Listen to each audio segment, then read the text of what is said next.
Hello అందరికీ నమస్కారం. నేను మీ అంకిత. మా ఛానల్ ని ఇప్పటివరకు సబ్స్క్రైబ్ చేసుకోకపోతే ఇప్పుడే సబ్స్క్రైబ్ చేసుకోండి, లైక్ చేయండి, షేర్ చేయండి.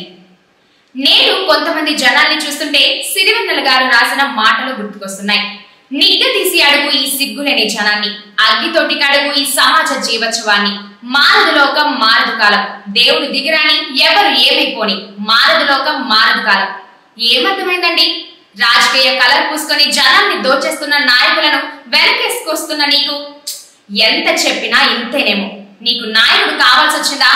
నాయకుడు అంటూ తిరిగితే ఏం ఒరిగింది? నీ ఇంటికి ఏం జరిగింది? ఇంటి కోసం కన్నా ఆ నాయకుడి కోసమే టైం ఇస్తున్నావు. నేను యూత్ అనుకుంటావు కదా, ఏం చేస్తున్నావు? నీ రాష్ట్రం గురించి, నీ దేశం గురించి టీవీ ఛానళ్లలో కూర్చొని ఎనలిస్ట్ చేసే ఎనలిస్టులు, అధికార ప్రతినిధులు కొట్టుకుంటుంటే చూసి కూడా ఇంకా రాజకీయ బురదలో కాలు పెట్టాలని చూస్తావెందుకు?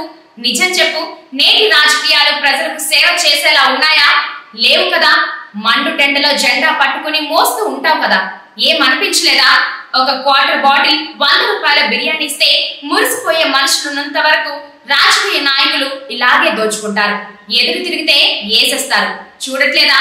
జెండాలు పట్టుకుని మీటింగ్లంటూ వెళ్లి ఎంతమంది బలయ్యారో అన్ని తెలిసి కూడా ఇంకా రాజకీయ నాయకులకు వత్తాసు పలుకుతావేంటి? చేపకి ఎరవేసినట్టు పథకాలను ఎరవేసి పట్టుకునే రాజకీయ నాయకుల్ని ఇంకా నమ్ముతావా? నీదే తప్పు, ముమ్మాటికి నీదే తప్పు. కల్తీ మద్యం తాగి చనిపోయిన వారి ఇళ్లలో కన్నీళ్లను గుర్తు చేసుకో. ప్రభుత్వాన్ని నిలదీసిన డాక్టర్ ని పిచ్చివాణ్ణి చేసి రోడ్డు మీద చేతులు విరిచి కట్టేసిన రాజకీయం చూసావు కదా. నీ పార్టీ వాడు కాదని తేలిగ్గా తీసుకున్నావు కదా. సేవ అనే పేరుతో రాజకీయంలోకి వచ్చి ప్రజల ఆస్తుల్ని దోచుకునే వాళ్ళ వెంట తిరుగుతున్నావని తెలుసా? పాలకి, నీళ్ళకి, రెంటుకి, కరెంటుకి, పప్పుకి, కూరలకి, ఫీజులకి, బిర్యానీకి, ఇంకా దానికి దీనికి రేట్లు ఎందుకు పెరిగాయో తెలుసా? కనీసం ఎప్పుడైనా తెలుసుకునే ప్రయత్నం చేశావా? లేదు కదా. రాజకీయ నాయకులు ఎదగడానికి మాత్రమే ఇదంతా. బూతుల రాజకీయంతో విసుగనిపించడం లేదా?